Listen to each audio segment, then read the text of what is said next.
Sesungguhnya Al-Quran memberi manfaat kepada orang yang membaca dan mendengarnya. Justru itu Allah SWT memerintahkan orang yang beriman untuk mendengar Al-Quran dengan baik apabila ia dibacakan. Firman Allah SWT dalam surah Al-A'raf ayat 204 yang bermaksud, dan apabila Al-Quran itu dibacakan, maka dengarlah akan dia serta diamlah dengan sebulat-bulat ingatan untuk mendengarnya supaya kamu beroleh rahmat. Juga hadis daripada Aisyah radhiyallahu anha, Rasulullah SAW pernah bersabda yang bermaksud seorang yang mahir dalam membaca Al-Quran akan bersama para malaikat yang mulia dan sentiasa taat kepada Allah SWT, dan bagi yang membaca Al-Quran namun tersangkut-sangkut dan berasa susah buatnya, maka untuknya itu 2 ganjaran. Riwayat Muslim. Al-Imam Al-Nawawi rahimahullah menyatakan 2 ganjaran yang diperolehi adalah daripada pembacaannya serta kepayahannya dalam membaca Al-Quran. Daripada Uthman radhiyallahu anhu, daripada Nabi SAW bersabda yang bermaksud orang yang paling baik di antara kamu adalah seseorang yang belajar Al-Quran dan mengajarkannya. Hadis riwayat Bukhari. Alhamdulillahirrabbilalamin, bersama kita pada malam ini Ustaz Muhammad Nasir bin Yaakob. Saya tak perlu perkenalkan lagi lah, kerana ini adalah kelas kita yang kedua. InsyaAllah pada kelas tadabbur yang pertama lepas, Ustaz telah menghuraikan surah Al-Kahfi ayat 1 hingga 5. Bagi siapa yang ingin mengulang kaji kelas pertama, bolehlah menonton semula di channel YouTube kita EJ1MC. Seterusnya untuk kelas kita pada malam ini, Ustaz akan menghuraikan ayat 5 ke 10. Tetapi kalau ada lebihan masa, insyaAllah mungkin boleh lebih daripada 5 ayat ni lah, insyaAllah. Jadi tanpa melengahkan masa, saya menjemput Ustaz Nasir. Tafadhal ya Ustaz. أعوذ بالله السميع العليم من الشيطان الرجيم بسم الله الرحمن الرحيم السلام عليكم ورحمة الله وبركاته. Waalaikumsalam warahmatullahi wabarakatuh. الحمد لله رب العالمين وبه نستعين على أمور الدنيا والدين والصلاة والسلام على أشرف الأنبياء والمرسلين وعلى آله وأصحابه ومن تبعهم بإحسان إلى يوم الدين. أشهد أن لا إله إلا الله وحده لا شريك له وأشهد أن محمدا عبده ورسوله. رب اشرح لي صدري ويسر لي أمري واحلل عقدة من لساني يفقه قولي. قالوا سبحانك لا علم لنا إلا ما علمتنا إنك أنت العليم الحكيم ولا حول ولا قوة إلا بالله العلي العظيم. رضينا بالله ربا وبالإسلام دينا وبمحمد نبيا ورسولا. حسبنا الله ونعم الوكيل نعم المولى ونعم النصير. اللهم فقهه في الدين وعلمه التأويل. أما بعد. Alhamdulillah, segala puji bagi Allah, Tuhan yang terus mengkurniakan kita nikmat yang banyak. Mudah-mudahan Allah Azza wa Jalla kekalkan nikmat itu ke atas kita dan kita pula menjadi hamba-hamba yang bersyukur. Begitu juga bersalawat dan menghidupkan sunnah baginda Nabi SAW dalam kehidupan seharian kita. Mudah-mudahan kita layak juga untuk mendapatkan syafaatnya nanti di yaumil akhir. Amin ya rabbal alamin. Terima kasih kepada Tuan Muhammad Ashraf dan kepada tuan-tuan yang sudi hadir pada majlis kuliah kita. Pada pertemuan yang pertama hari itu, kita telah bersepakat untuk membincangkan surah Al-Kahfi yang kita sebut bermaksud gua yang dipenuhi ataupun dapat dihuni oleh jumlah yang agak banyak. Gua yang disebut dengan Al-Kahfi boleh didiami oleh sehingga lebih daripada 3 orang. Dan kita telah juga masuk pada 5 ayat yang pertama pada pertemuan kita yang lepas. Dan kali ini tanpa melengahkan masa, kita akan baca terlebih dahulu untuk ayat yang ke-6. Seperti mana disebutkan tadi, kita akan baca terlebih dahulu 6 hingga 10. Tapi saya dimaklumkan oleh Abang Zain, kita boleh sampai 9.30. Betul ke? Ya, betul Ustaz. InsyaAllah kita cuba. Okey. Kalau macam tu kita lebihkan sikit baca, sebab 5 ayat ni pendek ya. Pada pertemuan kali ni kita cuba sampai 13 ayat dulu. Bila ada masa kita akan tambah, atau bila tak cukup masa kita stop sampai 10 ayat. Tapi kita baca malam ni 13 ayat terlebih dahulu ya. 13 ayat. Okay, sama-sama kita talaki dulu yang disebutkan oleh Tuan Ashraf tadi, bagaimana kelebihan membaca Quran ya. Walaupun ia baca dalam keadaan merangkap, pahalanya berganda. Jadi malam ni kita aplikasikan pada apa hadis yang disebutkan tadi. A'udzu billahi minasy syaithanir rajim. Okay, boleh buka mic ya, kita boleh baca bersama-sama dulu. Bismillahirrahmanirrahim. Bismillahirrahmanirrahim. فَلَعَلَّكَ بَاخِعٌ نَفْسَكَ عَلَى آثَارِهِمْ إِنْ لَمْ يُؤْمِنُوا فلعلك باخع نفسك على آثارهم إن لم يؤمنوا بهذا الحديث أسفا. إن لم يؤمنوا بهذا الحديث أسفا. إنا جعلنا ما على الأرض زينة لها لنبلوهم أيهم أحسن عملا. إنا جعلنا ما على الأرض زينة لها لنبلوهم أيهم أحسن عملا. وإنا لجعلنا عليها صعيدا جرزا. وإنا لجاعلون ما عليها صعيدا جرزا. أم حسبت أن أصحاب الكهف والرقيم كانوا من آياتنا عجبا. أم حسبت أن أصحاب الكهف والرقيم كانوا من آياتنا عجبا. إذ أوى الفتية إلى الكهف فقالوا ربنا آتنا من لدنك رحمة. إذ أوى الفتية إلى الكهف فقالوا ربنا آتنا من لدنك رحمة. ربنا آتنا من لدنك رحمة وهيئ لنا من أمرنا رشدا. ربنا آتنا من لدنك رحمة وهيئ لنا رشدا. فضربنا على آذانهم في الكهف سنين عددا. فضربنا على آذانهم في الكهف سنين عددا.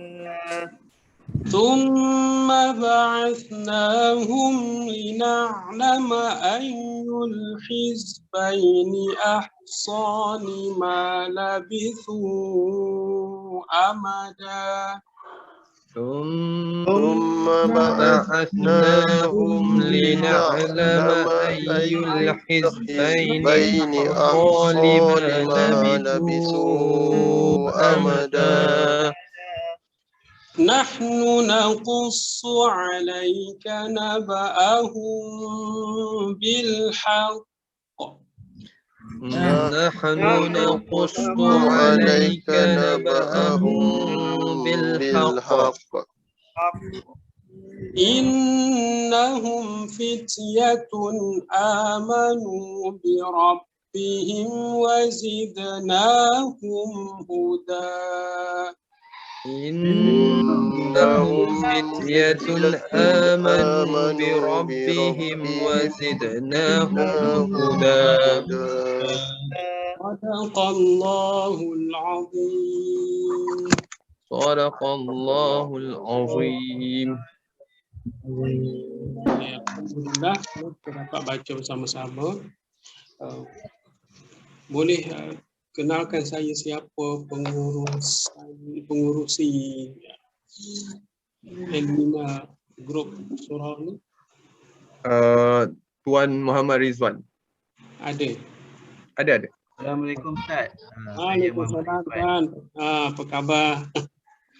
Ini untuk sementara lah Ustaz, kita nak gerakkan apa ni komuniti Muslim ni. Jawatan ni hanyalah untuk sementara lah. Niat yang baguslah insya-Allah. InsyaAllah Allah mudahkanlah urusan proses pembuatan surau. Ada rancang nak buat surau kan? Elmina tu. InsyaAllah ada. Cuma masih dalam perancangan lah. Ya. Sama kawasan baru kan? Betul. Saya duduk dekat Saujana Utama ni kan. Lalu Elmina tu. Okey, baik. Alhamdulillah kita telah masuk pada ayat yang ke-6. Sebenarnya ayat yang ke-6 adalah sambungan ya, daripada ayat yang ke-5. Tapi sebelum tu saya cuba untuk mengambil sedikit masa untuk mengenalkan asbab kenapa surah Al-Kahfi ini turun. Ya, pada pertemuan yang lepas kita sebut apa dalam Al-Kahfi itu yang perlu kita bincang. Ya, seperti perkara Al-Kahfi itu sendiri. Ternyata dalam riwayat yang dibawa dalam hadis baginda Nabi SAW secara berperingkat dan akhir disampaikan daripada Sayyidina Abbas, Sayyidina Anas radhiyallahu an diceritakan bahawa ada dua orang utusan daripada Quraisy di Makkah. Mereka agak terkejut dengan pembawaan yang disampaikan, dakwah yang disampaikan oleh Nabi SAW. Sehingga mereka agak khawatir melihat cara dakwah Nabi, dan dakwah Nabi pula menjadi satu trend pada masa itu dan ramai yang berpusu-pusu untuk masuk.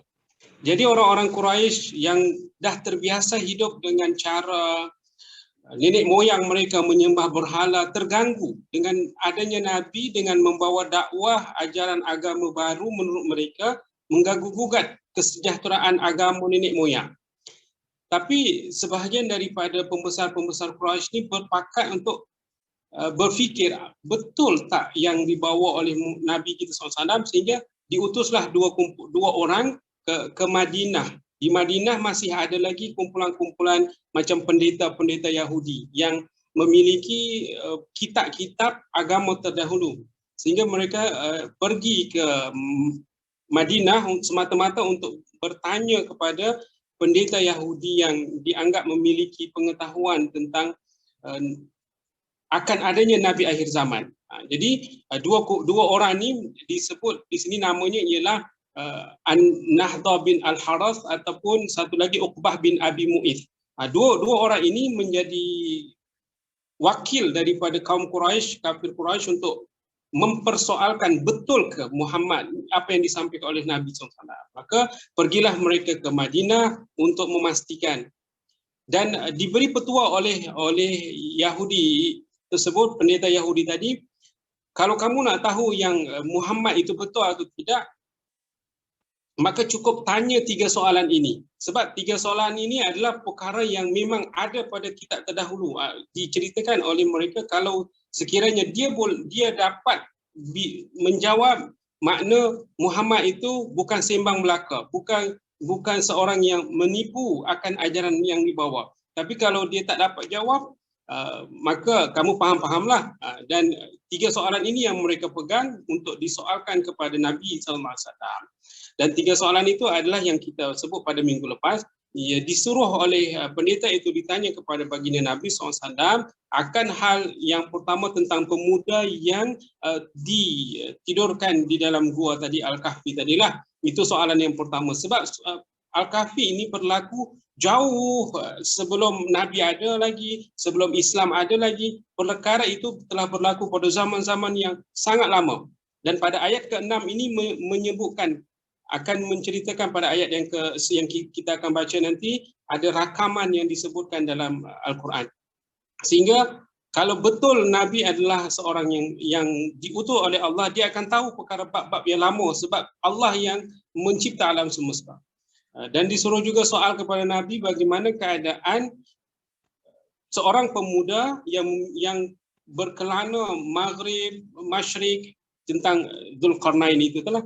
Dan yang ketiga ditanya tentang ruh, dan peristiwa itu yang ditanyakan oleh pemuda Quraisy tadi kepada Nabi, dan baginda sallallahu alaihi wasallam pula pada pertemuan itu menjawab dengan pastinya, okey, kerana soalan itu dah dituju, besok kamu datang, tanpa meletakkan satu perkataan yang berunsur kalimah insya-Allah. Sehingga begitu persoalan itu sampai, Nabi dengan caranya mengatakan, okey, besok kamu datang, aku jawab. Sebab Nabi tak boleh nak mengarang-arang jawapan daripada soalan itu. Dan berharapnya besok adalah ada jawapan, tapi kerana perkataan insya-Allah itu tidak diutarakan pada menjawab soalan 3 pemuda tadi itu, dikatakan sehingga 15 hari Allah tidak memberikan satu jawapan. Sepatutnya perjanjian adalah besok jawapan itu ada, tapi sampai 15 hari tidak ada. Sehingga semakin parahlah olok-olokan yang diterima oleh Nabi SAW oleh pemuda, oleh kafir Quraisy, oleh orang-orang yang mula masuk Islam ketika itu. Betul ke? Kenapa tak ada jawapan lagi? Kenapa tak boleh jawab lagi? Nah, disitulah pada ayat yang ke-6 ini menjelaskan bagaimana sakitnya yang dirasai oleh baginda Nabi SAW. Tapi pada kalimah yang akan kita bincang pada pertemuan-pertemuan akan datang, bagaimana perkataan itu muncul, jawab soalan, tapi jawapan belum ada lagi. Dan beranggapan bahawa kita akan dapat jawapan besok tanpa memasukkan kalimah insya-Allah, dan asbab peristiwa itulah salah satu daripada asbabun nuzul turunnya Al-Kahfi, surah Al-Kahfi, untuk memberi kepada baginda Nabi SAW kabar gembira, penenang pada keadaan-keadaan yang besar ketika itu. Jadi ini sedikit tentang asbab kenapa surah Al-Kahfi itu diturunkan. Salah satunya kerana peristiwa untuk memberikan jawapan dengan proses yang agak panjang yang memakan masa oleh Nabi dan membuatkan baginda SAW agak sedikit sedih, bahkan menjadi satu bahan ol-olokan oleh kafir Quraisy. Itu asbab yang secara ringkas tuan-tuan mungkin dah tahu, boleh baca nanti di mana-mana tafsir yang ada. Contoh yang paling mudah, tafsir Ibnu Katsir ataupun yang kita sebutkan tafsir Al-Azhar. Dan juga dibincangkan pada pertemuan yang lepas, saya ada sebut surah Al-Kahfi ini pecah. Pecah maksudnya dia ada 2 bahagian. Tapi dia dalam kategori makiyah. Namun di dalam makiyah ada madaniyahnya pada ayat yang kita sebut, ada ayat 28, ayat 101 dan yang kita sebut pada pertemuan lepas. Kenapa boleh pecah tapi termasuk Al-Kahfi dalam surah makiyah? Kerana makiyah atau madaniyah, dia bukan semata-mata ayat itu turun di Makkah terus jadi makiyah, ayat itu turunnya di Madinah lalu ayat itu menjadi ayat Madaniyah, bukan semata-mata itu. Yang dikatakan makiyah atau madaniyah juga proses berlakunya apabila Nabi ketika selepas hijrah. Kalau Nabi selepas hijrah, lalu ayat itu berada dan turun pada saat Nabi dah hijrah, disitulah ayat itu boleh menjadikan ia surah yang kategori Madaniyah. Tapi ketika Nabi sebelum hijrah dan Nabi telah diutus jadi Nabi dan Rasul dan terima Al-Quran, pada masa itu ayat itu disebut adalah Makkiyah. Walaupun turunnya bukan di Makkah, walaupun turunnya bukan di Madinah. Dia melihat pada konteks sebelum hijrah ke atau selepas hijrah.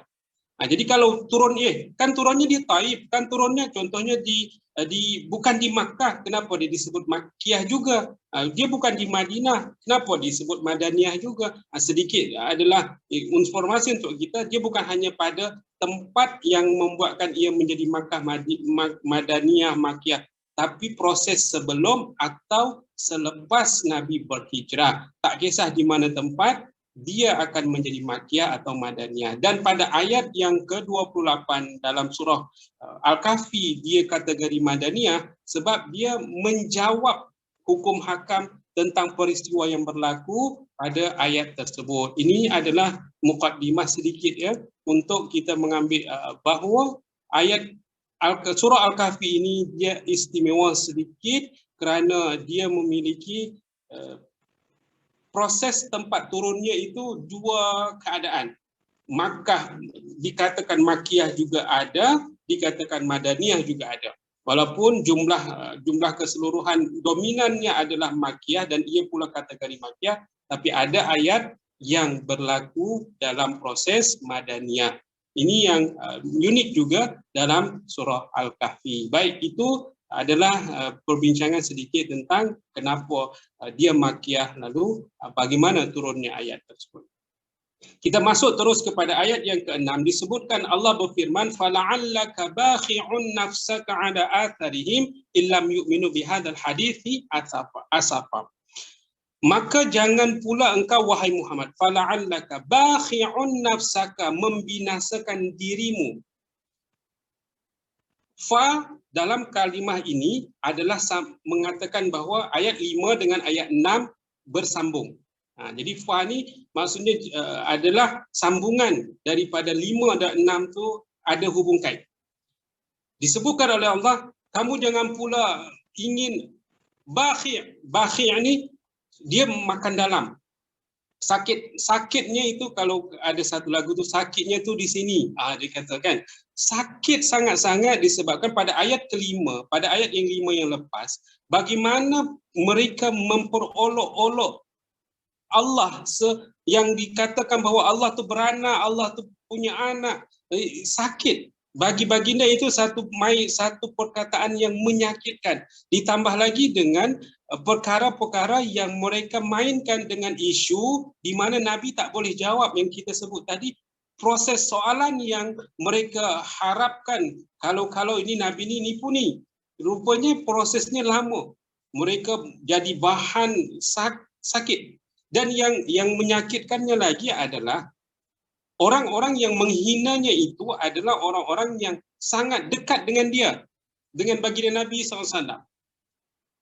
Adik-beradik ayah baginda Nabi adalah orang yang paling hadapan, yang menggunakan kalimah-kalimah untuk mematahkan hujah-hujah baginda Nabi SAW.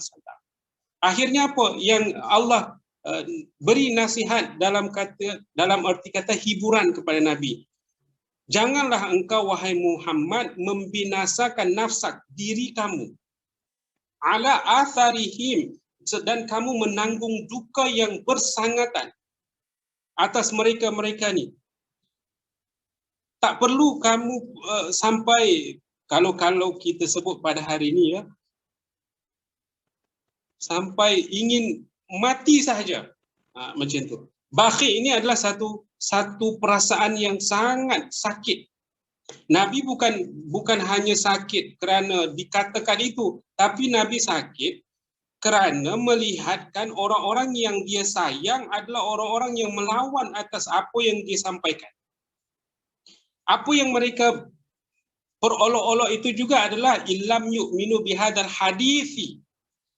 Mereka memperolok-olok akan apa yang Nabi bawa lagi, yakni Al-Quran sebagai rujukan utama, sebagai pemberi kalau kita kata hidayah, petunjuk dan sebagainya. Jadi mufassirin sebut kesedihan yang dirasa oleh Nabi dikatakan oleh Allah lagi dengan kalimah asafa. Asafa ni memang dah sangat dalamlah kesakitan itu. Jadi Allah tahu. Allah tahu apa yang dirasa oleh Nabi, dan ayat ke-6 ini sebagai ingatan mesra kepada Nabi sallallahu alaihi wasallam, tugas hanya sampaikan sahaja. Dan Nabi pula sayang sangat-sangat kepada umat. Pada masa itu konteksnya adalah Nabi melihat orang-orang Quraisy adalah ahli keluarganya terdekat. Nabi melihat kalau mereka masih lagi kekal dalam kezaliman, kekal dalam membantah Allah, membantah Quran, membantah apa yang dibawa oleh Nabi, Nabi dah melihat akan azab-azab yang bakal ditimpa ke atas mereka. Nabi tak sanggup, tak sampai hati tengok keluarga, ahli keluarga dibinasakan. Macam kita lah, macam saya contoh. Saya dah tahu. Contohlah adik saya, kalau dia buat benda ni, dia akan dihukum, dan saya dah tengok orang yang dihukum benda yang dia buat. Saya dah tengok orang yang pernah kena hukuman tu tak sampai hati, disebat, dikulit, contoh digantung, dan perkara itu kalau boleh jangan berlakulah dengan dia. Tapi kuasa kita tak ada di situ. Kita hanya boleh nasihat, kita hanya boleh bagi cadangan, dan bahkan dalam firman yang lain Allah sebut innaka la tahdi man ahbabta walakinallaha yahdi man yasha. Tugasmu Allah sebut pada baginda Nabi SAW, kamu tak ada kuasa pun nak bagi dia hidayah. Hidayah tu Allah bagi. Sampaikan sahaja. Sampaikan, biarkan tugas kamu selesaikan, ya, dan urusan hidayah ataupun petunjuk itu biarkan Allah Azza wa Jalla. Sehingga ayat ini Allah gambarkan bagaimana sakitnya Nabi kerana sayangkan umat. Bukan Nabi sampai bunuh diri, tak ada pun action atas perkata itu. Tapi Allah gambarkan bahawa baginda sedih melihat perkara yang berlaku di depan mata. Nabi dah bawa hadis. Hadis di sini, bihadal hadithi, dalam kalimah Allah sebut ni, hadis adalah Quran yang disampaikan. Karena Quran itu dia tidak boleh hanya diam. Perkataan hadis di sini mufassirin, contoh dalam tafsir beberapa yang saya baca, Allah gunakan kalimah hadis, bihadal hadithi, kalimah ini digunakan sebab Allah mahukan Quran itu dibaca, disampaikan terus, tak nak sebentuk hanya mushaf yang boleh disimpan. Kalau saya sebut Quran tragedi Quran Pinang. Apa tu tragedi Quran Pinang? Maksudnya gini, Quran dibeli hanya untuk waktu saat meminang isteri, dibagi sebagai hadiah pinangan. Lepas dah isteri dapat Quran, letak di atas almari sampai berhabuk. Bila dihembus habuk tu, boleh penuh muka dengan habuk. Sebab Quran disimpan. Jadi perkataan hadis di sini, mahunya Allah Quran itu sebut. Ada orang yang hafal, ada orang yang bacakan, macam tadi hadis kan, mengajarkan dan diajarkan manfaatnya besar. Mahunya itu, sampai mulut ke mulut, sampai Quran itu tak boleh diam sahaja. Dan ini yang diharapkan oleh Allah. Dan Nabi praktikkan, bahkan Aisyah radhiyallahu anha mengatakan Nabi adalah Quran yang berjalan. Bahkan khuluquhul Quran. Kalau nak tengok Quran, ini tengok Nabi. Cara Nabi, copy paste apa yang ada dalam Quran. Nabi dah sampai tahap itu pun, maka Nabi sedih. Kenapa lah orang masih tak nak dengar apa yang saya cakap.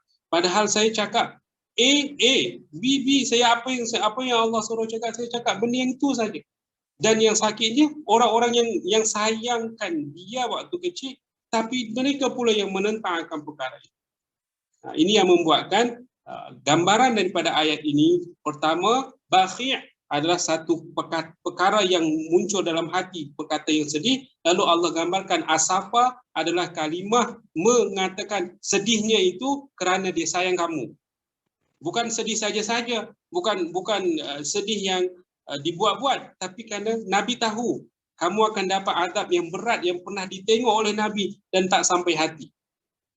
Kecintaan Nabi kepada umat, dan hari ini kalau kita relate pada kita, kalau kita memang sayang pada ahli keluarga kita, kita tak akan biarkan mereka binasa dengan perkara-perkara yang boleh menjurus kepada azab Tuhan, kepada bala yang menimpa ke atas ahli keluarga kita. Tak sampai hati. Ya, dekat dunia ni sahaja kalau ada anak kita, tiba-tiba ada orang pukul, naik darah kita nak pukul dia balik. Sebab orang kita sayang, kamu dia macam-macam. Nah, begitulah Nabi sayangkan orang-orang di sekeliling, kalau boleh semuanya baik. Tapi tak ada kekuatan itu dan Allah sebut tak apa. Mereka cakap apa pun cakaplah. Mereka buat macam mana pun, kamu tetap dalam keadaan sampaikan hadis, sampaikan apa yang Allah Azza wa Jalla berikan ke atas perintah untuk disampaikan. Di sini tuan-tuan rahmatullah Allah SWT, sedikit pada ayat yang ke-6 tentang bagaimana perasaan Nabi ketika Allah dipersenda, bagaimana perasaan Nabi ketika ajakan untuk berbuat baik disenda guraukan oleh mereka, dan Allah letak posisi ayat ke-6 asalnya untuk memberi kabar kepada Nabi, memberi motivasi kepada Nabi, tapi hakikatnya ini adalah untuk kita. Kenapa untuk kita? Sebab kadang kita nak buat baik, biasa ni, buat baik ni sedikit sahaja dia punya pendengar, sedikit sahaja orang-orang yang mahu bergabung. Tapi jangan berputus asa, jangan sampai kita kata give up lah, saya nak buat program-program agama dekat rumah saya ni, tak ada siapa pun nak, contoh, buat sahaja. Contoh kalau macam tuan-tuan buat ni lah, alah macam hangat-hangat tai ayam, contoh. Kejap ramai, kejap tak ada, biarkan. Seorang-seorang pun jadi. Itu kalau kuat mental lah. Tapi Nabi dah buktikan, dah dia apa-apa pun Allah beri kabar gembira. Tak apa. Ya, kamu tak perlu pun fikir banyak sangat lah. Orang ni tak nak dengar lah, orang ni tak nak buat lah. Itu hal dia. Hal kita berikan, ajarkan, hadiskan, sampaikan apa yang patut kita sampaikan. Last itu choice mereka, pilihan mereka, nak ke nak, tak. Tapi kita berdoa lah, sebab dalam ayat ni kita tadi ada baca bagaimana teguhnya seseorang itu ketika mereka mahu buat perkara baik lalu mereka menadah tangan. Ayat yang seterusnya kita akan sampai nanti, bagaimana proses dakwah, cara yang betul agar ianya boleh berkesan juga kepada orang-orang sekeliling kita. Itu ayat yang ke-6 secara garis besar apa yang dapat saya sampaikan pada ayat yang ke-6. Baik, yang seterusnya ayat yang ke-7.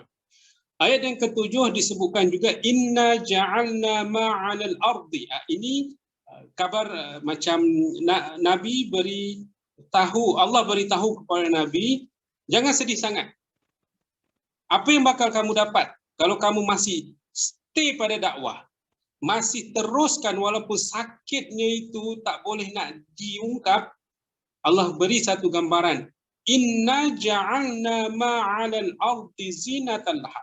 Sesungguhnya Allah sebut, inna sesungguhnya ja'alna kami telah jadikan ma'alal ardi apa-apa yang ada di bumi.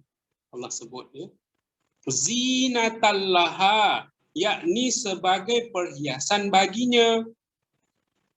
Mereka berbangga pada apa yang mereka ada. Mereka berbangga sebabkan puak mereka adalah kumpulan orang-orang yang disebut bangsawan mungkin. Hartawan, terbilang, punya kekuasaan. Allah beritahu, itu zinatan laha. Itu adalah satu perkara yang hanya untuk di dunia, perhiasan di dunia.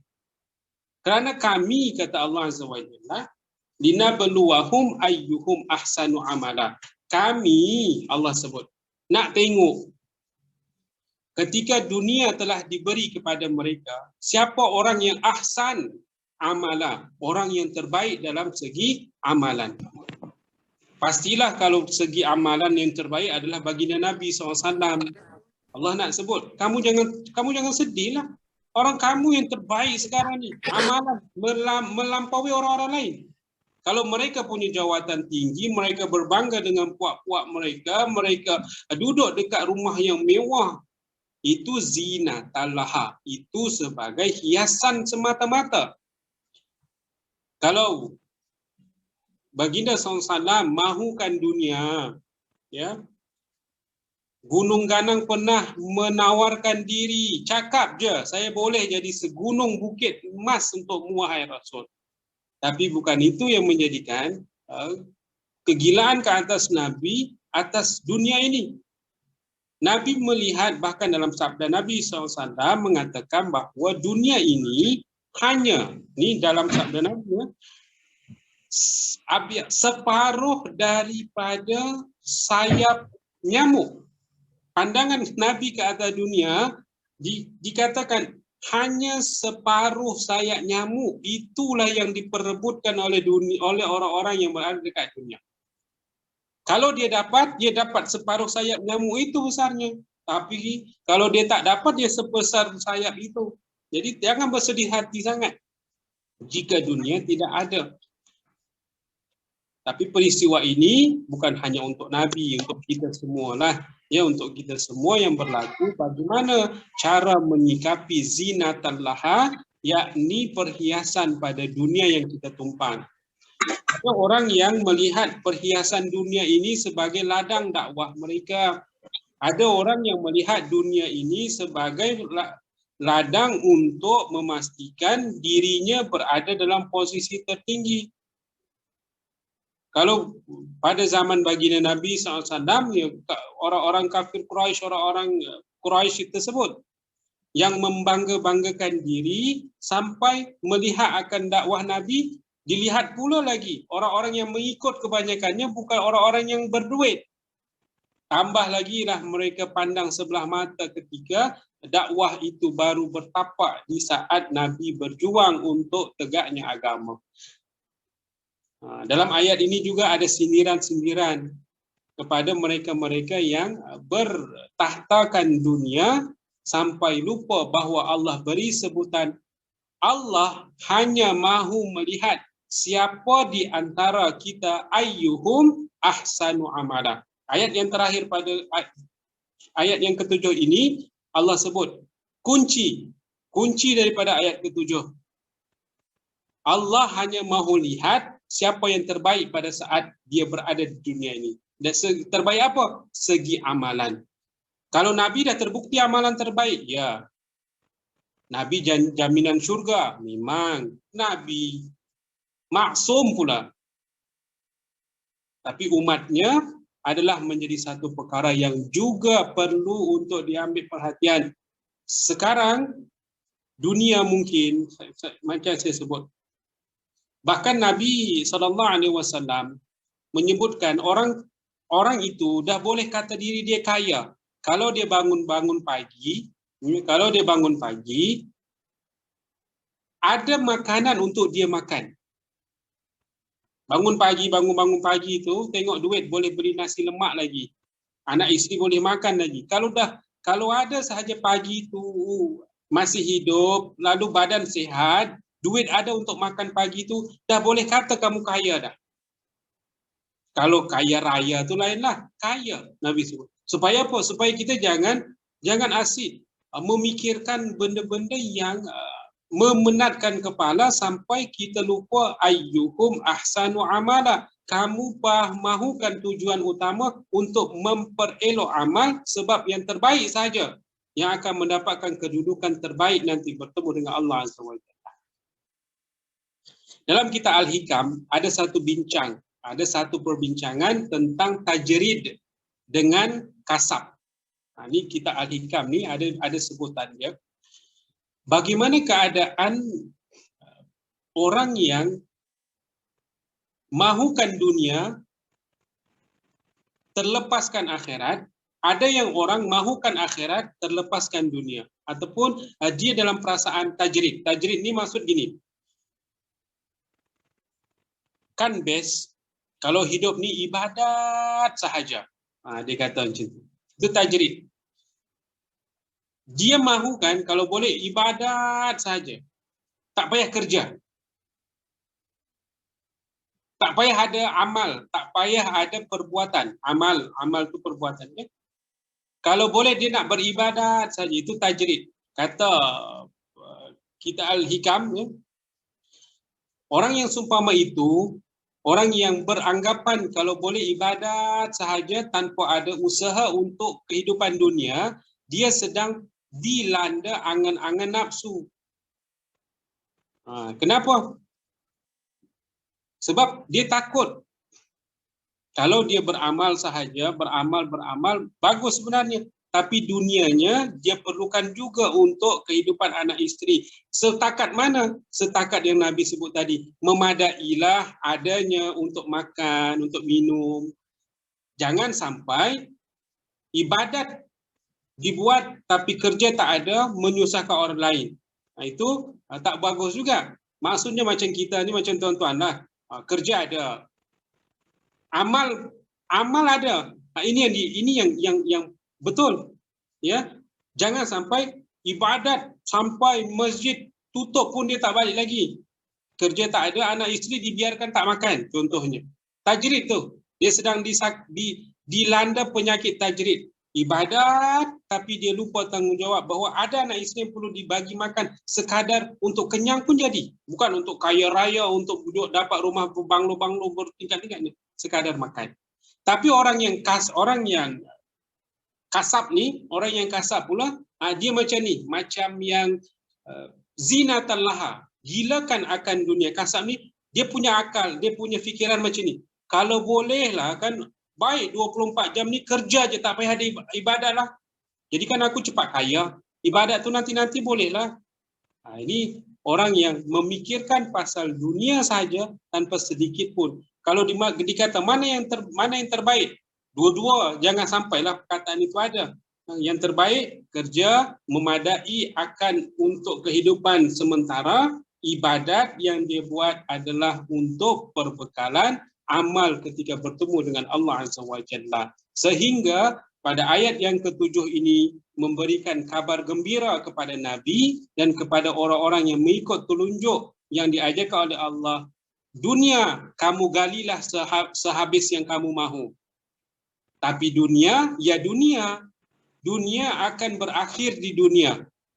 Tapi jika hasil dunia kamu kelola dengan baik, kamu buat ia menjadi satu ahsan amal, menjadi kebaikan pada amal, dunia yang kamu ada boleh menjadi satu kebaikan nanti ketika bertemu dengan Allah Azza wa Jalla. Itu yang beruntung ketika ada orang kaya, ketika ada orang banyak duit, ketika dia lapang, dia punya masa untuk beribadat juga, dia gunakan kekayaannya untuk kebaikan, dia bukan hanya jutawan dunia, dia juga akan bawa kepada jutaan akhirat. Tapi yang dikhawatirkan, seperti mana kafir-kafir Quraisy yang punya kedudukan banyak ketika itu, duit melimpah ruah, bahkan kalau boleh puak-puak mereka ni memiliki perdagangan di mana-mana, sehingga kan sampai tak ada masa untuk mendengar dakwah yang dibawa oleh Nabi, sehingga Nabi sangat-sangat sedih melihat keadaan itu. Tapi Allah sebut, inilah manusia, inilah hakikatnya. Kalau dia tak pandai untuk amal, menyimpan sedikit amal untuk kebaikan, dia hanya tergolong orang yang hidup pada dunianya. Sehingga tuan-tuan rahmat dari Allah Subhanahu wa taala, inna ja'alna tadi, Allah ciptakan bumi ini, Allah ciptakan pada dunia ini adalah sebuah perhiasan. Siapa nak berhias, berhiaslah di dunia ini. Carilah, galilah. Ada orang yang pandai tengok dekat tanah, kita nampak tanah, tapi kalau orang yang pandai dia tengok tanah tu, oh ni ada minyak, oh ni ada galian emas.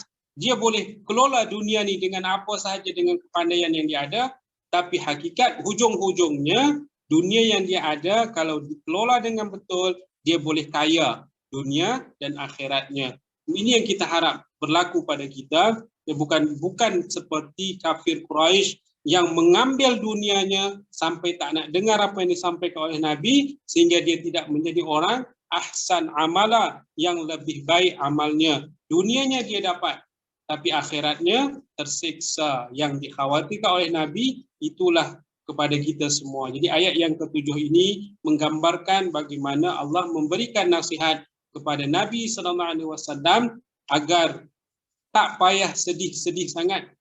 Kalau mereka masih bangga dengan dunia, kamu kena berbangga kerana kamu punya amal yang akan jauh lebih baik untuk bertemu dengan Allah Azza wa Jalla. Itu ayat yang ke-7 pada pertemuan kita yang barusan tadi.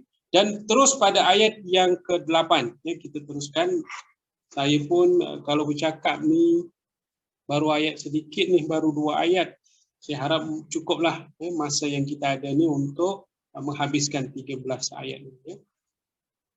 Dan pada ayat yang ke-8, Allah Azza wa Jalla menyebutkan wa inna laja'iluna ma 'alaiha sa'idan juruza. Dan sesungguhnya kami akan jadikan apa yang ada di bumi itu sebagai tanah yang tandus. Ini peringatan untuk kita. Galilah macam mana pun Allah sebut. Wa inna, ya, dan sesungguhnya kami jadikan apa yang ada di bumi itu sebagai tanah yang tandus. Kalaupun kita hari ini, ya, lihat sejarah, kalau zaman baginda Nabi SAW, Nabi beritahu kepada para sahabat, ramai orang-orang terdahulu yang pernah hidup, yang kaya raya, jutawan, nasihat ni, nasihat. Tapi hujung-hujungnya mereka ke mana? Mereka akan mati. Hidup mereka terhad ketika di dunia. Bumi ini akan kiamat. Tapi kiamat yang sedekat-dekat dengan kita ialah kematian yang menghampiri kita pada masa yang telah Allah Azza wa Jalla tentukan. Dibagi sesiapa yang masih terlena dengan dunia, yang mengambil tadi zinatallaha, yang menggali sehabis baik pada dunia, kena peringat ayat 8 ni sebagai azimat kepada kita yang hampir-hampir terlupa bahawa kita, Allah sebut tadi, kamu akan berada pada bumi yang bumi kamu pijak ni akan pada satu masa menjadi tandus. Kalau kamu tak sempat pada hari kiamat pun, kamu pastinya akan sempat pada kematian kiamat kecil itu. Sehingga para sahabat ketika Nabi berdakwah tentang perkara-perkara kematian, kiamat, sedekah, sehingga kata Imam Nawawi rahimahullah ta'ala, para sahabat yang keimanan mereka kukuh, yang harta mereka melimpah, para sahabat yang beriman pun ramai yang jutawan juga. Sehingga kata Imam Nawawi, jutawan-jutawan pada zaman Nabi yang beriman, mereka punya kekayaan melampaui zamannya. Ini disebut oleh Imam Nawawi, menafsirkan pada ayat-ayat yang mengenai tentang kebaikan para sahabat. Lalu ditanya, apa maksud mereka menjadi generasi yang melampaui zamannya? Kalau kayanya melampaui zaman. Kalau berilmu, ilmunya melampaui zaman. Kerana mereka sedar delegasi pada dunia ini seketika sahaja. Kalau mereka contohlah punya duit 10 juta US dollar, yang mahu makan adalah dia dengan isteri dengan anak, 3 orang saja contohnya. Rumah dah besar, keluarga kecil kan? Contoh. Nabi beri satu pesanan yang tak mahu ke kamu rumah besar kamu ni dibawa juga nanti ke akhirat. Tak mahu ke kamu duit kamu yang banyak juta ni boleh bawa kepada akhiratmu. Itu kata Imam Nawawi, mereka menjadi generasi yang melampaui zaman.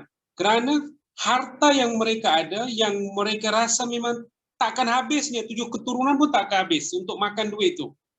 Jadi apa yang dibuat oleh orang-orang terdahulu yang mereka punya matlamat bahawa bumi akan hangus, tapi bila dunia yang dikelola dengan cara betul, kebanyakan mereka memiliki kekayaan yang diinfakkan, lalu infak mereka melampaui zaman.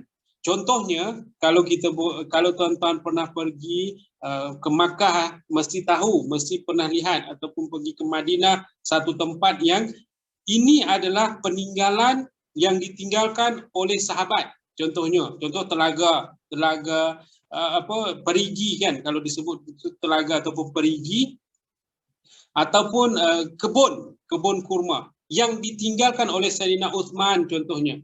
Itu diwakafkan, tapi pada hari ini kalau kita pergi, kebun itu masih ada lagi dan kita boleh rasa lagi nikmatnya buah itu, hasil daripada perbuatan yang dibuat pada zaman Nabi tapi masih dirasai oleh orang pada hari ini. Itu yang disebut Imam Nawawi, kekayaan mereka melampaui zaman. Mereka dah meninggal dah. Tapi harta yang mereka tanam waktu mereka hidup, mereka masih dapat rasa sampai ke detik ini, sampailah nanti hari kiamat. Mereka jutawan yang melampaui zaman. Dan kalau ilmu yang mereka tanam, mereka tak kaya tapi mereka berilmu. Kitab-kitab yang dikarang oleh mereka masih dibaca lagi pada hari ini. Untungnya mereka kerana mereka faham dunia yang tandus ini Allah dah sebut akan punah. Tapi benda yang digali pada dunia dan diguna pakai dengan cara yang betul tak punah. Dia boleh ikut. Kalau kata kereta ada 10, diinfakkan beberapa untuk jalan kebajikan. Sepanjang kereta itu masih berjalan, sepanjang itu dia dapat pahala. Dan walau dia tidak dekat dunia ni lagi. Para sahabat berpusu-pusu, bahkan ada sampai satu ayat, lan tanalul birra hatta tunfiqu mimma tuhibbun. Belum sempurna iman kamu, Allah sebut, sebelum kamu menginfakkan sesuatu yang terbaik. Sampai mereka fikir, apa benda yang paling aku suka dekat rumah ni yang boleh dibagi kepada umat untuk kebaikan. Dan ini motivasi kepada para sahabat, tapi tidak berlaku kepada penjenayah-penjenayah yang hidup pada zaman baginda Nabi SAW. Justru mereka memperolok-olok pun ada. Nah, ini yang berlaku. Aku boleh hidup lama lah, duit banyak. Anak aku banyak, anak aku ramai. Ini yang dirakamkan oleh Allah Azza wa Jalla. Perkataan-perkataan itu dirakam oleh Allah. Kalau ada masa nanti boleh buka surah Al-Lahab, boleh ada dalam surah yang lain juga. Perkataan untuk menutup ayat yang ke-8 ini, mereka lawan dengan hujah-hujah. Tapi Allah rakam semua hujah-hujah itu dimasukkan dalam firman-firman yang lain. Semata-mata nak kata, alah, aku dah kaya, aku boleh hidup lama. Kalau nak mati nanti boleh pakai oksigen, boleh. Ada saja hujah-hujah yang cuba mereka sampaikan. Semata-mata nak memastikan apa yang disampaikan oleh Al-Quran, semata-mata untuk dapat mereka elak. Tapi sebenarnya,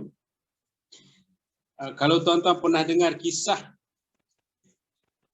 Abu Lahab, Abu Jahal, Abu Sufyan. Mereka ni mulut aja sebenarnya benci kepada Nabi. Tapi karena hati dah tertutup, tak boleh nak buat apa. Tapi pada satu ketika, ni saya sebut, kisah ni famous sangat. Nabi dapat wahyu.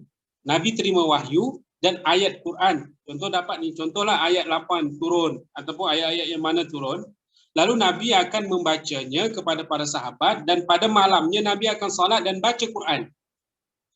Jadi Abu Lahab, Abu Jahal, Abu Sufyan ni biasa mereka kan melawan pada waktu siang. Menunjukkan kebongkakan. Tapi di waktu malam, mereka terasyik mendengarkan ayat Quran. Sampai setiap malam mereka sembunyi-sembunyi pergi ke rumah Nabi hanya sekadar menguping dengan bacaan yang dibaca oleh Nabi pada ayat Al-Quran. Hingga satu masa sampai mereka terlena, sampai terlupa dah pagi. Ni kisah ni memang famous sangat. Sampai lupa dah pagi, sampai asyiknya mendengar bacaan Nabi. Sehingga waktu pagi dah hampir menjelma, mereka kembali. Tapi bila sampai satu jalan, terpapas dengan mereka. Abu Lahab, Abu Jahal, Abu Sufyan, terpapas. Engkau dari mana? Malu nak mengaku yang dari rumah Nabi, dengar Quran yang dibaca. Malu sangat. Oh tak ada, saya baru jogging. Contoh, saya baru jalan sana. Padahal mereka dah terasyik. Tapi hati dah buta, hati dah hasik melawan saja. Walaupun benda tu betul, tapi payah untuk diakui. Kerana keegoan yang melampau-lampau. Bukan sehari mereka curi-curi dengar. Bahkan dikatakan 3 malam berturut-turut mereka mencuri dengar setiap kali ayat baru turun. Karena asyiknya mereka dengar kalimah itu yang tidak pernah dibacakan oleh mana-mana.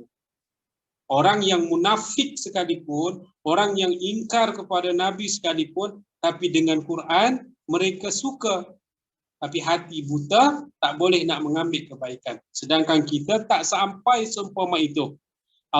Kita baca surah ini berkali-kali setiap Jumaat.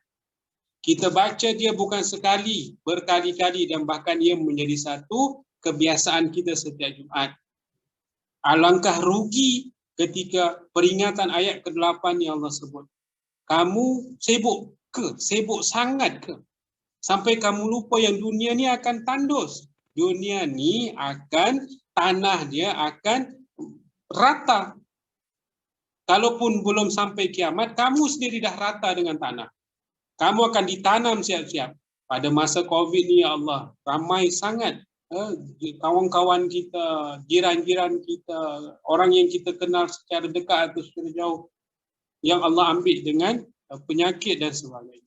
Itu tak cukup ke sebagai ingatan kalau masih ada lagi keinginan yang melampau kepada dunia tidak dikawal dengan baik. Jangan sampai tanah itu menimbus tubuh kita, yang kita akan menyesal, yang kita akan menangis, tapi tak boleh nak patah balik pada kehidupan yang seterusnya. Jadi selagi masih ada, berpada-padalah dengan perkara ini. Dan beruntunglah orang-orang yang dikurniakan harta yang sedikit banyak, lalu dimanfaatkan untuk akhirat. Perumpamaan yang mudah seperti saya sebut dulu, ketika orang yang bijak, dia punya harta pada dunia, dia gali dunia ini dengan cara yang sangat-sangat luar biasa, lalu dia manfaatkan ketika dia mahukan perpindahan mata uang dunia kepada mata uang yang seterusnya, tukarlah berbentuk amal jariah, sehingga duit yang kita infakkan, tenaga, masa dan sebagainya menjadikan mata uang akhirat. Kita perlukan mata uang di alam akhirat, yakni pahala. Jadi tukarlah sebanyak mana harta dunia yang kita dapat, tukar jugalah kepada mata uang akhirat, supaya akhirat kita betul-betul bahagia macam yang kita dah rasa pada dunia ini. Jangan ikut perangai umat yang terdahulu yang dah dikurniakan dunia, dah mengambil hasil dunia, dah menumpang pada dunia, tapi lupa akan hakikat yang dia akan kembali pada tanah, dia akan dimatikan oleh Allah dan tak dapat apa pada kehidupan yang seterusnya. Ini ayat yang ke-8 memberi nasihat kepada kita supaya bersedia. Kalau belum ada pada dunia ini, jangan bersedih hati. Bila dah ada, pandai-pandailah usahakan untuk kebaikan seterusnya pada alam yang seterusnya. Baik, habis tentang pada ayat yang ke-8 adalah akhir daripada peristiwa untuk memberikan kabar gembira, memberikan motivasi kepada Nabi. Habis. 1 hingga 8 adalah puji-pujian. Pada ayat yang ke-9 bermulalah peristiwa menjawab soalan pada asbab pertama turunnya surah Al-Kahfi. Bermula pada ayat 9 ini jawapan daripada soalan yang diajukan untuk memastikan Nabi betul ke tidak. Pada muqaddimah setiap kali ayat ini ingin diturunkan oleh Allah Azza wa Jalla. Pada ayat yang ke-9 disebutkan, am hasibata anna ashabal kahfi war raqim mikanu min ayatina ajaba. Kita ada masa lagi dalam 20 minit, mudah-mudahan 13 ayat ini dapat kita ringkaskan pada pertemuan ini. Am hasibata anna ashabal kahfi, adakah engkau menyangka bahawa kisah Ashabul Kahfi dan Ar-Raqim itu sahaja yang menakjubkan di antara tanda-tanda yang membuktikan kekuasaan kami? Soalan itu dijawab dengan proses yang lama, ya, bahkan sampai 15 malam tidak ada jawapan dan sebagainya. Lalu soalan itu menurut sebahagian umat adalah peristiwa itu, Ashabul Kahfi ini peristiwa yang besar. Ya besar. Ya sangat besar. Tapi Allah Azza wa Jalla memberitahukan kepada kita bagaimana, adakah Ashabul Kahfi itu salah satu daripada peristiwa besar? Ya. Tapi ada tak peristiwa yang besar lagi? Mestilah ada. Ya, mestilah ada. Sebab soalan yang mereka ajukan tentang Ashabul Kahfi dan menurut mereka ini satu perkara yang besar. Tapi Allah ingin mengingatkan kepada umat, kepada orang yang bersoal tadi. Oh, macam kita ginilah. Macam kita seolah contoh. Kita berkata pada orang yang bertanya, "Wih, besar kereta kamu." Contoh kan. "Oh, cantik ni." Menurut kamu kereta ni cantik ke? Tahu tak kamu? Ni jiran saya tu. Kereta dia dah macam bas. Itu lagi besar. Contoh. Peristiwa ni besar. Tapi Allah sebut, peristiwa lagi besar kamu tak nampak ke bahawa Allah boleh buat benda yang lagi besar? Itu langit, ada matahari, ada bintang, ada bulan yang tak pernah padam. Dia tak perlukan elektrik, TNB pun. Kamu tak fikir ke yang itu juga besar? Kamu masih mahu menipu Allah, masih mahu melawan, tak nak dengar apa yang Nabi sebut. Sedangkan Ashabul Kahfi saja pun Allah boleh buat. Dunia yang kamu tumpangi lagi lah besar. Kadang orang kan kalau benda-benda yang pelik ni suka dan bahkan dicari-cari. Tapi Ashabul Kahfi bukan kisah yang direka-reka. Bahkan Ar-Raqim ni perkataan, kalau bahasa Melayu ni rakam. Kan kita kata rakam, ini dirakam. Ar-Raqim ni itulah dia, rakam. Kita ambil kalimah itu menjadi bahasa Melayu, rakam. Raqim adalah kalimah yang dirakam. Dan rakaman itu tertulis, bukan sekadar mulut. Sebelum ayat Quran itu turun, kan peristiwa itu dah lama berlaku. Di dekat gua tu memang dah terakam tulisan itu. Nama fulan, si fulan bin fulan. Dan Nabi tak sampai pun di tempat itu. Nabi tak tahu pun peristiwa itu, tak lihat pun peristiwa itu.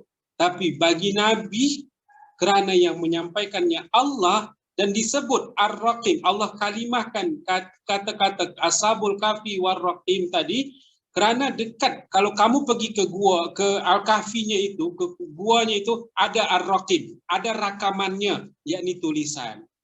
Tulisan. Dan siapa? Ada tak yang dah pernah pergi ke gua, ke Ashabul Kahfi? Ada yang pernah pergi? Belum pernah. Mungkin nanti lepas COVID dah tak ada, mungkin boleh buat perjalanan ya, salah sekali pergi jalan sana. Memang Ar-Raqim tu ada. Memang senarai itu ada di dinding dia punya gua tu, dan rakaman itu, tulisan maksudnya, rakaman itu adalah tulisan, itu memang dah ada sebelum soalan mereka tanya pada Nabi, dan itu memang dah ada peristiwa, tulisan itu memang dah ada di gua itu. Sehingga Allah sebut dengan kalimah war-raqimi. Dan rakaman itu kamu bagi tahu mereka dah ada. Tapi peliklah. Peliknya maksudnya kamu takjub ke peristiwa itu? Kamu tak takjub ke yang Allah dah ciptakan kamu yang dengan urat-urat yang kecil, dengan mata yang sangat detail, dengan mulut, itu kamu tak takjub? Seolah-olah memberitahu ajaban, satu takjub, keajaiban kekuasaan Allah. Hebat tak Allah? Kamu tak nak sembah ke dia? Ini soalan yang mereka cuma nak dengar jawapan tentang Ashabul Kahfi, tapi Allah berselitkan dakwah dalam tu. Kamu takjub dengan Ashabul Kahfi, tapi kamu tak takjub ke dengan pencipta Ashabul Kahfi itu? Kamu tak ajib ke? Seolah-olah macam satu keadaan yang mereka perlukan satu sinaran. Bukan hanya jawapan untuk Ashabul Kahfi, tapi Allah mahukan memberi satu pemikiran buka pada otak mereka. Kenapa mereka nak tahu sangat tentang Ashabul Kahfi? Tak nak tahu ke siapa yang buat ke? Kalau Allah boleh menghidupkan orang yang dah tidur 100-300 tahun, Cuba kamu bayangkan orang yang daripada mati daripada zaman Nabi Adam, meninggal daripada zaman Nabi Adam, sampailah kamu hidup ni Ar-Raqim yang rakaman tu, bagi Allah apa payah untuk menghidupkan ni? Bukti kamu dah tengok dah. Dia meninggal, dia tidur 300 tahun, tapi dia bangun posisi hidung, mata, mulut cantik macam mana dia tidur. Itu dah 300 tahun. Tak ada perubahan, tak ada uban satu helai pun, tak ada giginya tercabut sebiji pun. Yang ada cuma kalbunnya saja, anjingnya saja yang memang mengikut proses alam. Mati, tulang belulang dan semua. Tapi orang yang dipertontonkan itu tak ada satu helai pun yang terkurang daripada malam pertama dia datang. Bagi Allah apa payah.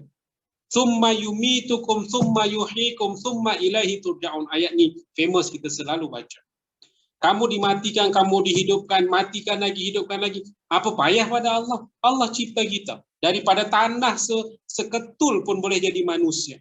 Dari satu tetes air yang hina, yang kalau jatuh ke tanah ayam tak nak patuk pun boleh jadi manusia. Ini kan pula ya cuma boleh menghidupkan Ashabul Kahfi. Tak ada masalah lah bagi Allah. Itu yang ingin disampaikan. Kamu soal benda Ashabul Kahfi pada Nabi. Kamu nak persoalkan Allah. Kamu nak tanya pasal Allah. Tak tanya ke tentang Allah itu. Betul ke wujud ke Allah? Ada ke? Mestilah ada. Allah adalah. Kan sembahlah Allah. Itu nak diberi nasihat. Apa lagi kalau kita yang hidup memang dah termaktub dalam Quran kita ni tak ada satu cacat celah. Kalau kita tak yakin lagi, tak tahulah macam mana. Mereka baru suasana yang mereka baru terima, ya, iman pun baru nak dapat.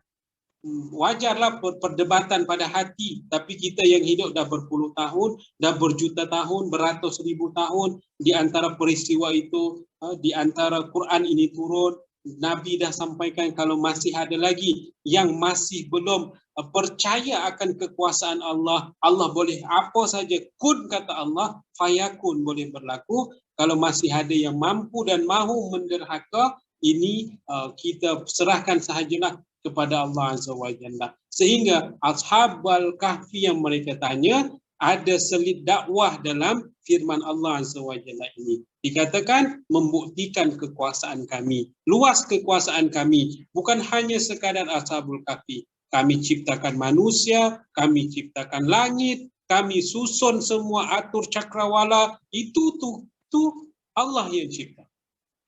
Di bumi ni, itu pun dah satu kekuasaan. Bila sampai di akhirat nanti, bagaimana indahnya syurga yang ditata, yang dijanjikan tak ada siapa sentuh lagi tempat-tempat yang kita akan masuk.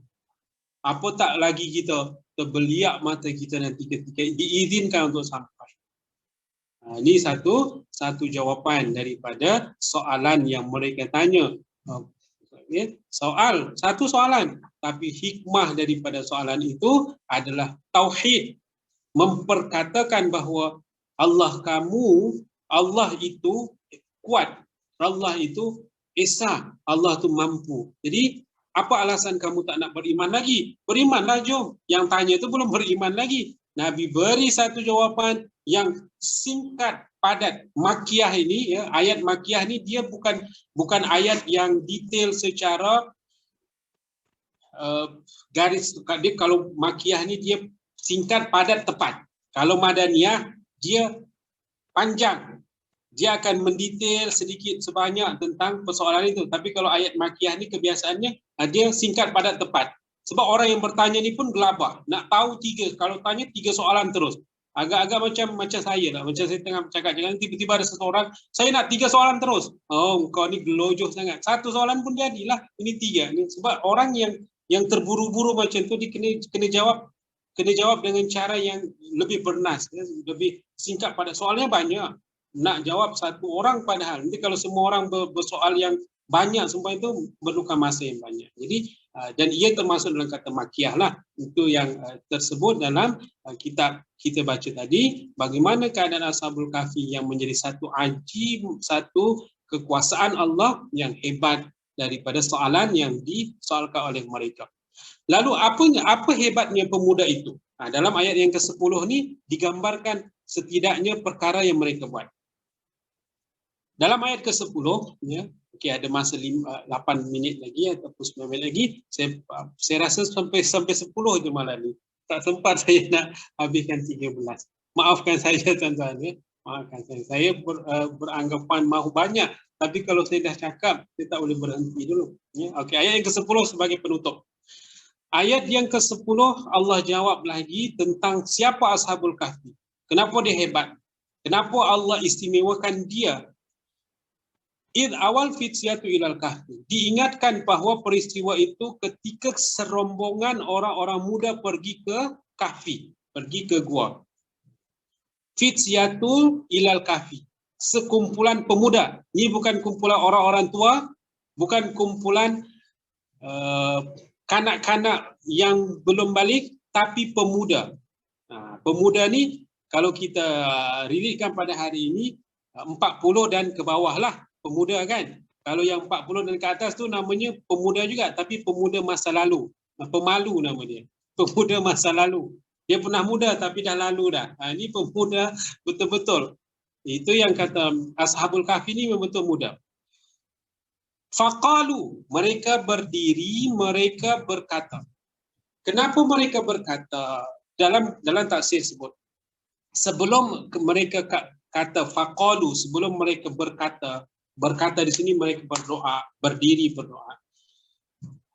Kisahnya, ya, mereka ni adalah dari golongan bangsawan, anak bangsawan, bukan anak orang miskin. Pemuda-pemuda ni adalah kumpulan-kumpulan dari orang golongan yang kaya. Sehingga ayat-ayat yang sebelumnya tadi kan tentang kekayaan, tentang kemewahan. Orang-orang kafir Quraisy yang menentang Nabi. Kamu kalau kata kaya ni, Ashabul Kahfi ni lagi kaya. Mereka raja, anak-anak raja. Kamu baru je keturunan. Ini raja betul-betul. Bahkan tampuk kekuasaan boleh diberi kepada pemuda-pemuda ni. Lepas bapaknya wafat, bapaknya mati, dah dia lah akan jadi penerus. Kalau kata kaya, mereka apa kurangnya? Tapi masalahnya, kebiasaan daripada kumpulan-kumpulan ini, setiap hari perayaan, mereka akan berkumpul di satu tempat. Diundanglah raja ni, puak ni kumpul-kumpul, lalu mereka buat satu sembahan berhala, buat pengorbanan untuk berhala. Dan pemuda ini tak kenal satu sama lain. Mereka tak saling kenal. Ya biasalah, contoh dia duduk di Kelantan seorang, duduk di Terengganu seorang, duduk di sini. Bertemu bila satu perayaan, dan perayaan itu dah menjadi satu tradisi. Jadi setiap kali perayaan mereka kena datang. Tapi bila sampai tengok perkara itu dalam hati mereka ni, ini tak betul ni. Jadi di saat mereka yang lain sedang berseronok, yang pemuda dari si A, si B ni pergi keluar. Alah penat apa, tak best lah dalam ni, keluar. Seorang keluar berteduh di satu pokok. Entah macam mana Allah ni mesti Allah gerakkan. Pemuda yang seorang lagi rasa tak puas hati dengan keadaan tu, dia pun pergi ke pokok yang sama. Sehingga terkumpullah pemuda-pemuda ni. Tapi masih senyap-senyap, masih tak berani nak sembang-sembang. Kamu kenapa? Tapi melihat pada paras wajah mereka, seolah-olah mereka memang tak suka dengan keadaan di dalam tu. Jadi sembang sambil dah berada di satu pokok tu, berdiri melihat seperti baru mereka sembang. Kenapa kamu keluar? Kan best dalam tu, seronok, makan-makan, goyang-goyang, joget-joget, apa semua. Tak best lah. Macam tak betul lah dalam tu. Mereka, aku pun perasaan yang sama ni. Aku juga. Yang berada di pokok tu semua perasaan yang tak suka dengan keadaan itu. Sehingga mereka buat pakatan. Ini bukan pakatan harapan ya, ini pakatan. Ya, pakatan. Buat pakatan. Kalau macam mana kalau kita senyap-senyap, pergi ke dekat sana, ada satu tu tempat tu, kita beribadat. Mereka belum dijadikan Ashabul Kahfi. Mereka masih lagi bersenyap-senyap untuk melakukan ibadat menurut mereka. Senyap-senyap. Tapi biasalah ada mata-mata kan. mana ni? Kenapa tak dalam bilik? Sehingga setiap kali waktu-waktu tu dicurigai oleh setiap keluarga. Lalu ada pengintai.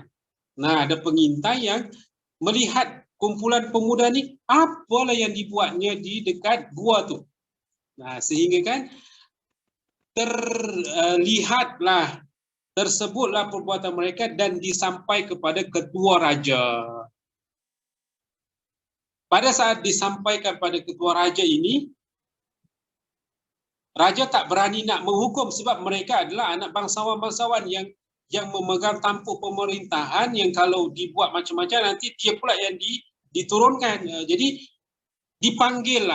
dipanggil untuk disoal siasat. Betul ke yang saya dengar kamu berkumpul-kumpul dekat gua sana tu sedang beribadat yang tidak macam biasa, yang kamu keluar daripada kebiasaan nenek moyang kita. Nah, di saat siasat itu, disitulah mereka berteguh hati. Dan kalimah yang diungkapkan oleh mereka, Rabbana atina, itu dalam bentuk konteks mereka dan Allah rakam. Sebelum mereka jawab dengan raja yang menyoal siasat tadi, mereka berharap, Rabb, rahmati kami dari sisimu dan berilah kemudahan serta pimpinlah kami untuk keselamatan agama kami. Sebelum mereka jawab, mereka berharap kepada Tuhan, kepada Allah, Rabb, selamatkan kami ni. Apa jadi-jadilah, yang penting agama kami selamat. Maka dijawablah oleh pemuda itu di hadapan raja tadi, bagaimana keadaan mereka. Ya, kami di dekat sana memang beribadat yang tidak sama macam nenek moyang kamu buat. Kami rasa kamu buat tu salah. Raja pujuk pula lagi. Dahlah, kamu ni apa yang tak adanya lagi? Duit dah banyak, kedudukan dah besar. Kalau ayah kamu turun tahta, kamu akan jadi raja. Apa lagi? Ikut je lah. Ditawarkan oleh raja. Lepas tu mereka tawarkan diri pula. Kenapa tak raja je ikut kami? Agama kami yang betul. Raja murkalah ketika itu, ketika dia pula mempelawa. Mereka tak gentar. Tapi raja ni, entah macam mana, dari doa ini, doa yang mereka harap, satu pencerahan dikata. Lucutkan semua pakaian, biarkan mereka tak rasa kenikmatan dunia, balik dia ke rumah, suruh fikir, besok kami akan panggil lagi. Nah, dia punya 1 hari untuk disuruh berfikir supaya tinggalkan, supaya mereka masih diberi kekuatan, kekayaan dan sebagainya. Di saat 1 hari yang diberi peluang itulah, di saat 1 hari diberi peluang untuk berfikir, semua orang yang balik ke rumah, disitulah permulaan mereka. Di saat 1 hari dibenarkan untuk berfikir mereka dengan cara yang waras, mereka pun berlari, mereka pun tinggalkan keadaan kekayaan mereka dan mereka berteguh hati dengan doa yang mereka pohon supaya agama mereka diselamatkan. Dan inilah proses perjalanan pertama mereka selepas dibenarkan 1 hari untuk berfikirnya mereka betul-betul tinggalkan kekayaan, tinggalkan penduduk yang menderhaka Allah semata-mata, memperjuangkan agama yang ada pada mereka. Titik awal mereka keluar daripada kekayaan untuk mempertahankan agama, dan pada ayat yang ke-11 akan menyambung pada pertemuan kita yang akan datang. Wallahu a'lam, saya rasa sedikit sebanyak itulah ibrah pemuda. Sama juga macam kita. Kalau kita sedang dilanda satu-satu ujian, satu-satu keadaan, pohonlah, sebab doa silahul mukmin. Doa ni senjata kita. Kita dah tak mampu dah buat apa dah, macam COVID macam hari ni. Kita dah berupaya dengan vaksin, dah ambil dengan tidak boleh keluar rumah, dah kita dah buat dah. Tapi kita perlukan satu senjata lagi, yakni doa. Setiap orang berusahalah dengan doa supaya disegerakan bantuan, diteguhkan kekuatan supaya kita menjadi seperti Ashabul Kahfi yang kuat dalaman dan kuat luaran. Dan Allah buktikan Ashabul Kahfi salah satu daripada mukjizat besar yang pernah ada di atas dunia ini. Wallahu a'lam. Saya rasa cukup. Terima kasih kepada tuan-tuan yang sudah mendengar. InsyaAllah kita sambung pada pertemuan yang akan datang. Saya kembalikan kepada moderator tadi, Cik Ashraf. Ada lagi, Cik? Baik, alhamdulillahirabbil-alamin. Syukur kehadrat Allah SWT. Sampailah kita kepada penghujung kelas kita pada malam ini. Saya ingat buka kepada soalan lah. Jika sekiranya siapa ada nak mengajukan soalan, mungkin kita ambil lagi 2-3 minit ke. Ya, alhamdulillah, ada bau-bau kurban, ada bau makan daging lembu. InsyaAllah. Tu Okay, baik. Cik Iskandar tu mungkin ada nak soal tu. Siapa dia? Cik Iskandar tu ada nak soal ke? Cik Iskandar ada je. Cik Muhammad Yusri ke? Tak ada. Rashdan, Zain. Ni banyak soalan ni. Zain. Ada soalan? Tak ada. Faham Ustaz. Alhamdulillah. Assalamualaikum Ustaz. Waalaikumsalam. Saya sebenarnya tak adalah soalan, cuma nak tahu yang Azhar, Gua Azhar Bukafi tu, dia memang di Aman Jordan tu adalah tepat lah, sebab yang saya tahu ada 2-3 bagi tahu tempat lah untuk Gua Azhar Bukafi. Betul, betul. Dia punya, saya pun tak sampai lagi ke kawasan yang sebenar-benar tu ya. Tapi memang ada dia punya tempat lah kan. Gua tu yang sebenar-benar kebanyakan orang kata yang dekat Jordan, tapi kita wallah alam lah ya.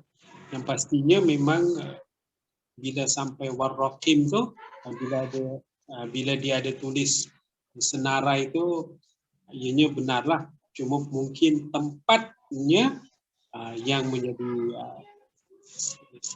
bukan debat. Tapi bila kisah ataupun dia punya tulisan, dia memang terakam lah. Cuma tempat tu macam yang Cik Rizwan cakap tadi lah, ada yang kata dekat sini. Saya pun dengar juga. Tapi yang biasa orang pergi dekat yang Jordan pula yang biasa orang pergi tu kan. Yang memang kalau kita pergi Ashabul Kahfi, orang akan bawa ke situ lah. Dia tak akan bawa yang ke tempat-tempat yang lain. Mungkin kalau di sini nak pergi dekat Batu Cave tu tak mungkin lah. Kan?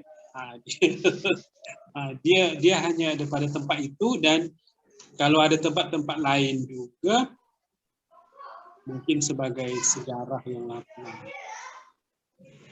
Sama juga macam tempat Nabi Musa AS menerima wahyu Bukit Tursina. Dia akan ada satu tempat di sini, ada kata di Bukit Tursina yang bahagian sini, tapi ianya disebut bukit lah. Ataupun kalau kita kata Ashabul Kahfi, ya. Kalau kita pergi memang dekat Jordan tu orang kampung. Dia bukan menjadi satu soal perdebatan tentang tempat gua tu, tapi bila dah ada satu tempat tu, ialah memang dah beratus tahun kan, sama ada ianya dah dirawat. Allah. Saya pun belum sampai lagi tempat gua tu. Mungkin macam yang kita sebut tadi, mungkin kita boleh pakat-pakat simpan lepas COVID ni, boleh beransur ke sana okay? Untuk melihat sendiri Warraqim tadi tu, rakaman tu yang sebenar ada tulisannya di bahagian mana. Kalau melihat sejarah mana Ustaz? Ya? Dia kat mana sebenarnya? Ashabul Kahfi ni? Yang berlaku dekat bahagian Jordan tu adalah lebih besar dan lebih berat. Banyak orang sebut itulah tempat yang berlaku peristiwa itu. Cuma sekarang ni kan bila Jordan, dulu-dulu kan bukan Jordan namanya. Jadi agak sukar untuk mengatakan bahawa itu adalah negara Jordan contohnya. Tak, dulu kan belum ada, tapi bila dah dipecah-pecah, ya, yang di Jordan itu adalah tempat yang banyak orang tumpu untuk pergi melihat tempat tu. Okay. Dia punya gua tu lah.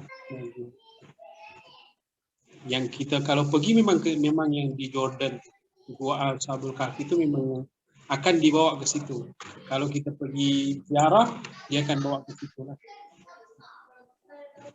Yalah betul, sebab saya tengok macam Ustaz bagi tahu, dia satu kawasan dekat Amman, Jordan tu.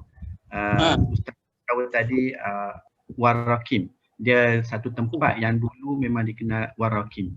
Tempat sejarah lah. betul. Memang Cuma yang lebih tepat tu mungkin kita rahsia lah, mungkin rahsia Allah. Allah ya, Alam. betul. Dia punya, kalau ikutkan grafik memang dah masuk negara Jordan lah. Kalau ikutkan pada peta dunia hari ini, dia dah masuk pada Jordan lah.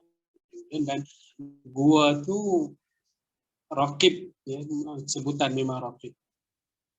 Betul? Raqib. Dan memang teringin untuk sampai ke sana. Ya. Mudah-mudahan ada rezeki pergi dan lihat sendiri gua yang disebut tadi. Mudah-mudahan kita dapat pergi. Dia kalau kata tourism, kedutaan akan bawa ke situ. Kalau kita pergi pelancongan ke, kita minta orang untuk bawa kita kata ke Ashabul Kahfi, hanya di sini yang mereka akan bawa. Yang dekat Jordan tu lah. Kalau ada yang tempat-tempat lain, wallahu a'lam. Ya, tak pernah orang bawa lagi lah untuk pergi sana. Tapi kalau mengikut pada penduduk tempatan, mungkin ada cerita-cerita kan. Di sana juga ada yang sebut contohnya. Tapi setakat ini yang orang pergi memang di Jordan lah untuk yang gua yang ada Raqib tadi, yang ada tulisan-tulisan, yang rakaman tu.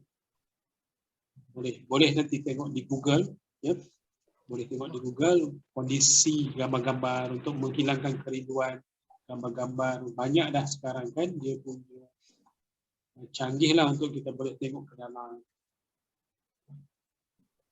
Tapi saya lebih tertarik dengan dia punya kisah dan tulisan ni.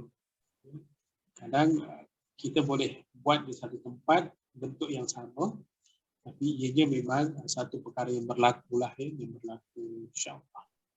Ada lagi? Ustaz, tanya satu lagi lah, saya ingat soalan pendek je lah. Tadi ketika Ustaz ada tafsir ayat ke-7, Ustaz ada mention tentang tajrid dengan Al-Kasab. Okey, bila kitab ini ditulis dan dia punya term tajrid tu dikeluarkanlah, dia refer pada satu golongan yang hidup ini dia hanya untuk akhirat. Pada konteks tu bagaimana, golongan yang mana yang dia maksudkan tu? Golongan ini bukan okey. Tajrid ni adalah kepada sesiapa sahaja boleh terkena. Dia bukan pada golongan zaman Nabi. Sebab perbincangan dia ada dalam kitab Al-Hikam, perbincangan itu berlaku kepada sesiapa sahaja yang apabila kehidupannya sedang punya keinginan hanya beribadat sahaja sampai dalam hati. Kan best kalau aku solat aja, duduk di masjid aja. Sampai-sampai dia tidak memikirkan bahawa dia sedang berada di bumi yang dia juga punya satu tanggungjawab untuk paling tidak pun perut dia lah. Jangan sampai menyusahkan orang supaya sampai macam tu, ya, sehingga kan kata dalam kitab tu orang yang tajrid ni sedang dilanda satu upaya nafsu yang nampak indah. Kalau kata bagus tak dia? Kalau kata untuk akhirat sangat bagus. Tapi kita hablum minallah, hablum minan nas. Kan ada satu keadaan yang penting. Adakah sampai harus kenyang sampai muntah-muntah? Bukan.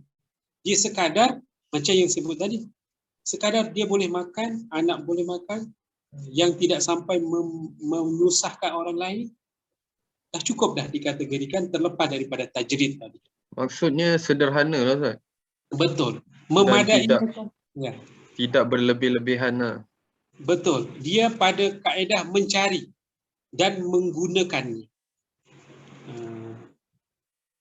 Tapi maksudnya bila dia dikategorikan sebagai tajrid tu, dekat mana dia punya, maksudnya apa hukum dia untuk menjadi tajrid tu? Adakah dia dihukum sebagai kufur? Oh, tak ada.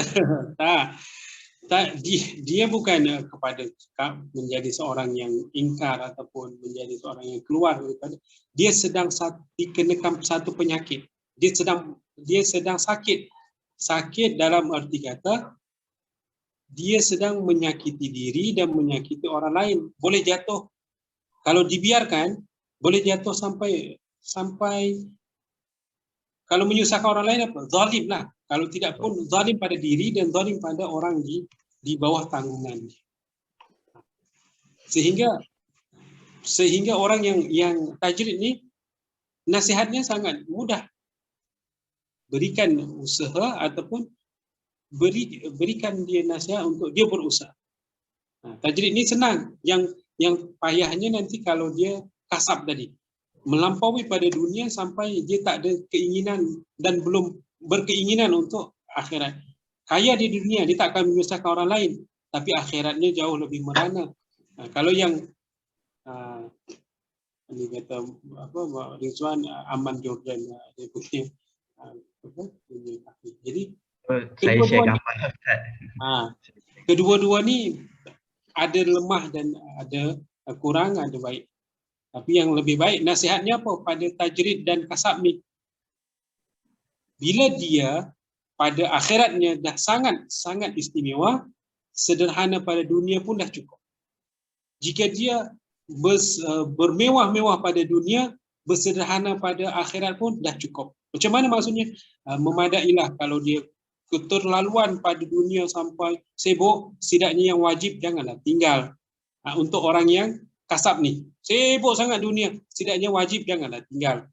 Kalau untuk yang tajrid, akhirat melampau-lampau, setidaknya untuk cukup makan pagi itu pun sudahlah. Gitu. Kalau kata nak selamat sangat, macam tu. Boleh? Boleh.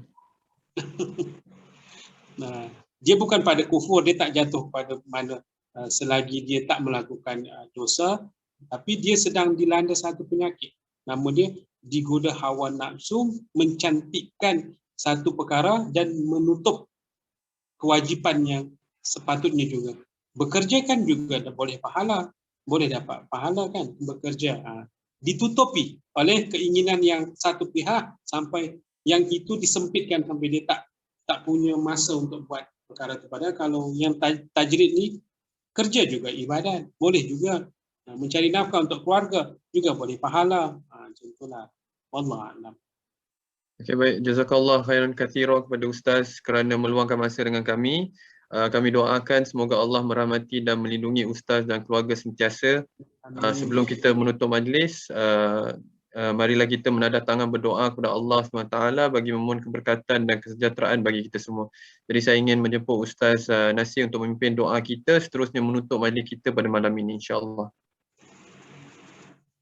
أعوذ بالله السميع العليم من الشيطان الرجيم بسم الله الرحمن الرحيم الحمد لله رب العالمين والصلاة والسلام على أشرف الأنبياء والمرسلين وعلى آله وصحبه أجمعين اللهم صل وسلم وبارك على سيدنا محمد في الأولين والآخرين وصل وسلم وبارك على سيدنا محمد في الملأ الأعلى إلى يوم الدين. Ya Allah, ya Rahman, ya Rahim, Engkau berkatilah dan rahmatilah perjalanan majlis kami. Engkau rahmatilah ketika kami belajar, ketika kami mengamalkan ilmu yang telah kami dapatkan. Berkatilah dan rahmatilah perhimpunan kami ini. Kurniakanlah kepada kami ilmu yang bermanfaat.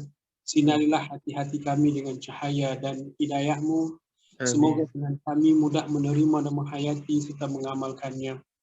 Kurniakanlah juga kepada kami kesihatan anggota tubuh badan, kecergasan minda, ketenangan hati, kekuatan semangat. Semoga dengan kami mampu menepani cabaran, berdaya saing untuk mengangkat martabat diri, keluarga dan masyarakat. Ya Rabb, Kau hindarkanlah kami dari pelbagai penyakit. Kau angkatlah kesusahan hidup kami, Kau mudahkan urusan kami, Kau segerakan, jauhkan balak bencana yang berlaku pada negara kami.